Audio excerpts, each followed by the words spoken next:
Hi, welcome once again. If you're new to the channel, welcome. This is Shalina's Ventures.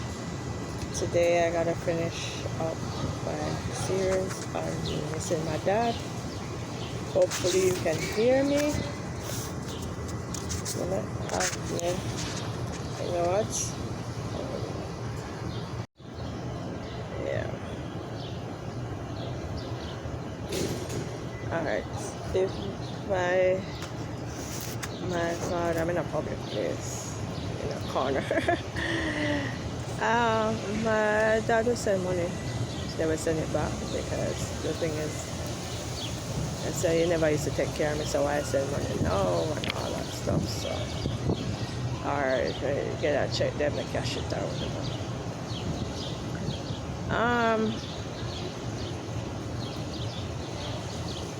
Or so I was told. Alright. My mom never want anything from him. Because of course I told her. There were times when I didn't have any lunch to go to school. Then my dad, I didn't tell him that, but as he got this genius plan, he planned up my grandfather to take me to the bank so we could open an account, and he would send it from his bank directly to my account that I shared with my grandfather. So that was how I would take some money out and use it for my lunch. If I feel like I'm too hungry and I can't bear it no more. Because the school had this program where, if you needed lunch money to borrow, themselves, you could go borrow the money and then give it back or something like that. Yeah. And that was done behind my mother back. Yeah. So, with that saying, sometimes I stop and it's like some memories come back to me. Oh, this man was. Oh Lord, Jesus. Ooh. I don't know if I want to talk about that yet. Ay, ay, ay. Yeah, so I had said that I didn't want anybody like that in my life. I'm not a man who drink, smoke, gamble, because I don't know, like, if him gamble after money, it now come home to take care of the bills. If him drink too much, same thing. Smoking, I experienced that with my father. Smoke a lot, and they would have send me out even late at night, for go get cigarettes. Because if him buy like maybe one or two cigarettes and not the whole box, and embarrass him on him, no nobody see him do that. So him send me go try the cigarettes. Sometimes I don't want to go to school the next day, and him send me go up the road go get cigarette for him. And sometimes when him not have no money, him ask my mother for money. Or like should have money hide in her some pocket, now there's something him going to go search up in the pocket them, see if she have no money in there. So me decided, so me don't want nobody like that. You know what the man do? Another thing he did was just like that, he have the addiction. My sister had this nice piggy bank, ceramic, cute little pig. When him couldn't open it, forget all kinds out tight, him take it and smash and broke her something, man. I was so heartbroken. Like, who does that? I ended up buying one for her when I saw one in thinking about buy it back and give it to her years later. Because she never nobody not deserve them type of thing. So it is that bad that she actually wished that he wasn't her dad and my dad was her dad. But yes, anyway, saying this to saying that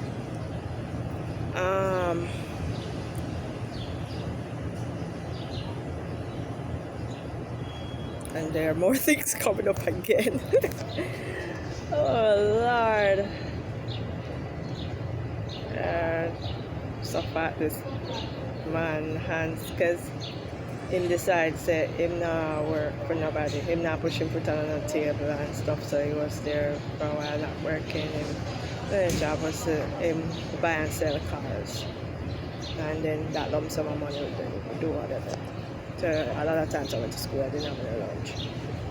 But I was short of dinner. I'm selfish. You'd have the last slice of bread and would have take that out and eat it and leave it there. The last slice of bread and as a man you can't say, hey, share this or something. Yeah. Anyway, so I said I never want somebody like that, and then I realized I ended up and like the reality came to me a couple of days ago, and I started bawling. I was crying because I'm like, yo, everything I was scared of when it comes to relationship has happened. It's like me. That's why once I went to this conference where this lady was talking about her father, how she hated him, and she ended up with marrying somebody like that, you know. So it's kind of like the same thing, same poverty mindset, all that stuff, and I no longer want that.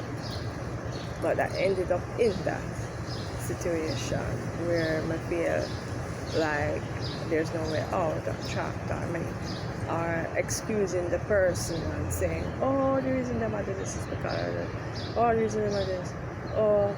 But there were times when I sit by myself and I'm so scared, like, Jesus, this how I want to end up for the rest of, this how I want to live for the rest of my life. And I say, some women do it, some women stay and you know, they live like that, and there are times when I feel like maybe I may have to step up and make the money, and you know, and that's also,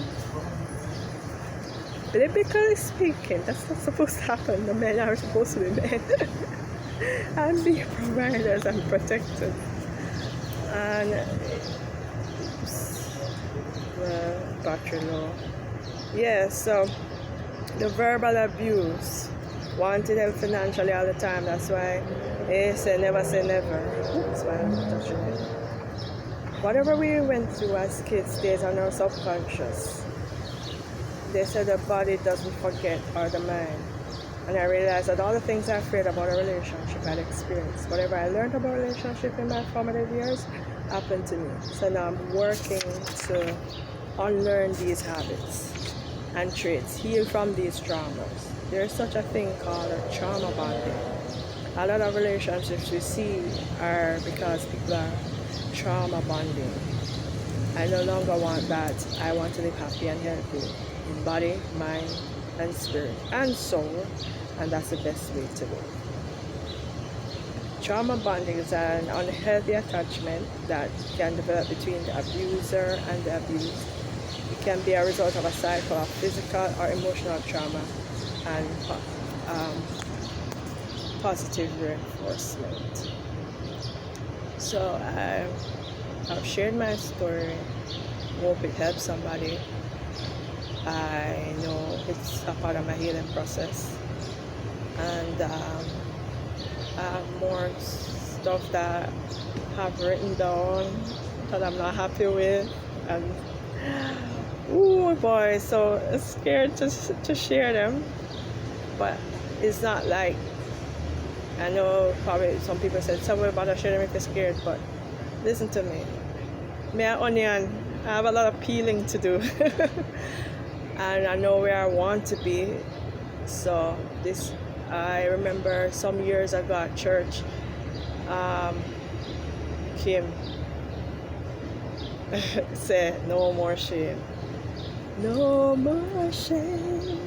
You know, so, and I knew back then that, okay, that means I need to share my story so I can help others. And this has been more than 20 years. I've been so scared to share. There are times I went to when I went to therapy, I climb up when they start asking some questions like, so I was doing therapy in Jamaica. My godmother is a therapist at UA. And she got that for me. I stopped go. Because when it came to a hard part, like, did you love him?